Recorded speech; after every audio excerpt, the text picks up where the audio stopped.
Jumping right in with freshly washed hair, I'm going to be using this Shea Moisture Leave-In Conditioner and my Hawaiian Silky 4-in-1 Miracle Worker. First, I'm going to take that Hawaiian Silky and work that all throughout my hair, making sure that I get enough in there to detangle and, soften my hair. Next, we're going to go in with the Shea Moisture.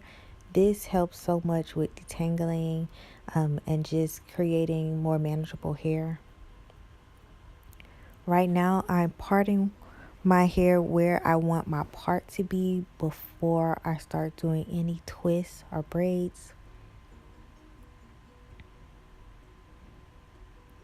It does take a minute to get my part because my hair are all the little curls, but I do part my hair and I'm very specific about where I part my hair, and I do it in a slight curve, and this comes in handy when doing the braidless crochet. Now I'm just going to do a flat two-hand twist. I'm not braiding it, but I'm doing a two-hand twist on both sides of my part, just so that I can have a flat base right there by my part. I don't want any movement.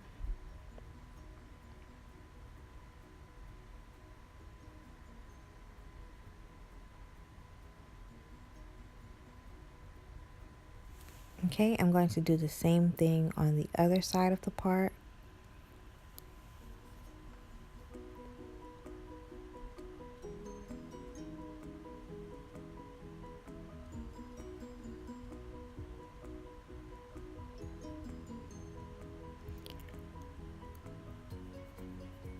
Once I finish that twist, I'm just going to twist that hair all the way down to the end.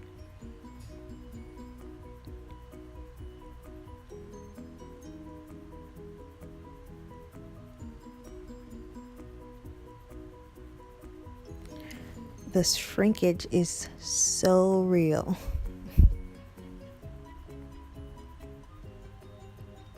Okay, clipping both of those twists out of the way, I'm going to get started on the rest of my hair. I'm not making any specific parts. I'm just grabbing a piece of hair and detangling it. I am using a comb and my dimming brush. It is already saturated with the Shea Moisture and Hawaiian Silky. And then I'm just going to plait my hair down. I'm not braiding it to the scalp. I am making plaits. And it doesn't matter the size. You see that I just grabbed some of my hair.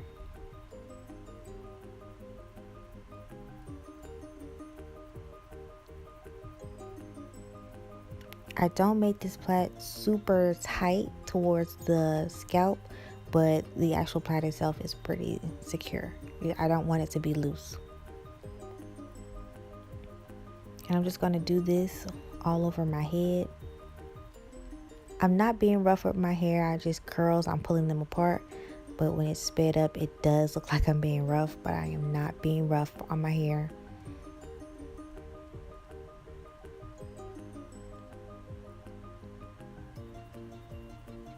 Again, you can make these as big or little as you would like.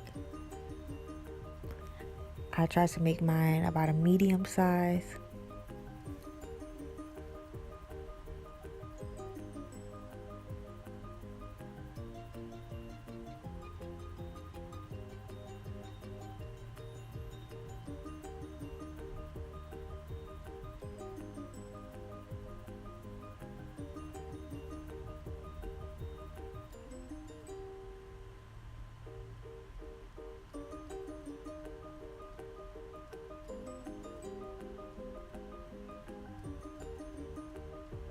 Okay, my camera did stop recording, but I did plaits all over my head, and then I just plaited those plaits together to make 3 large ones. And now I'm going to just braid this or twist this up into one, and I'm going to pin it down to the scalp. So I plaited my whole head and then plaited them together to make one plait. I'm using this mesh wig cap was a crochet wig cap. And I'm going to be using the Lulutresses deep twist hair. I'm not going to be cutting this hair in half. I'm going to be keeping it long. Taking one piece of that hair, I'm going to separate it where it naturally separates 3 times. And this hair doesn't tangle when separating it. So as long as you follow the natural separation lines, you should be fine. Starting crocheting this in the back, I'm going to go through the cap and through my hair, and I'm going to go through the line of the cap. That way, if I decide to put it in a ponytail, you won't see just a black cap at the back of my head. I'm going to take this hair through at least 3 times. I don't need to do it any more than that. The hair is very soft, but it's never come apart with after 3 times going through, looping it through. I'm going to continue this process for the rest of the band at the back of the head and then continue to move up.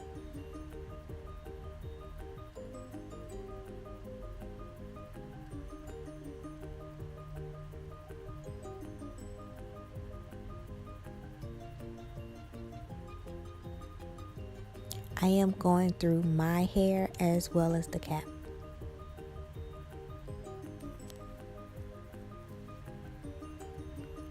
This is how it looks after 1 pack. This is 2 packs. This is the final look after 2 packs. I definitely could have used more of this. I could have spaced them out a little more, but because I was using the cap, it felt like I was having big gaps. This is the 3rd pack. As you can see, there are some gaps, but I will fill those in. Now this is the beginning of the 4th pack. So I didn't use all of the 4th pack here. I just filled it up until the top, all those gaps that I felt at the back. And now I'm going to start on the invisible part. Taking a small piece of hair, I'm going to go in. So what you want to make sure you do is put the needle on the side where you want your knot to be.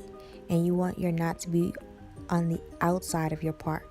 So don't put the needle on going in towards your part if your knot has to be on the outside.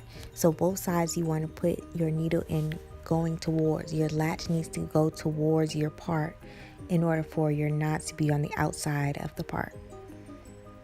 I'm only taking through 1 piece of hair as I am looping it through.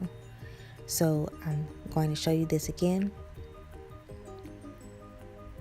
Making sure that my latch is going towards my part. Taking the hair through as you would do normal crochet. And then only taking 1 piece of that hair through the loop 3 times. This way my knot is on the outside, and then once I flip the hair over, you will not be able to see the knot. I'll do the same process on the other side, making sure that my latch is going towards my part, never going over the part. If your latch goes over your part, then your knots will be visible and you don't want that. I continued this process all the way until it filled up my part. I did not cut any of the cap. So the cap, I did push it back a little bit on my head once I started the part, just so that it wouldn't be at the front of my part, but I did not cut it.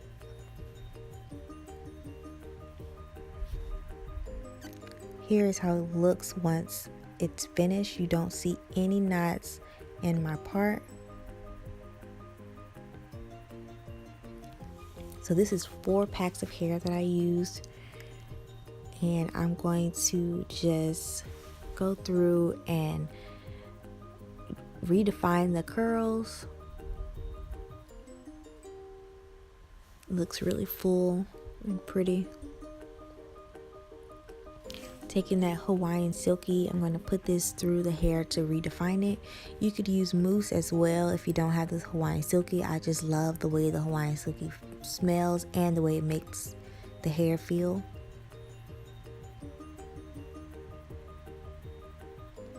So as I'm running my hands through the hair, it's getting all of the loose strands of hair that came when I was crocheting it. So all of those are gathering up at the bottom, and I'm going to take those out.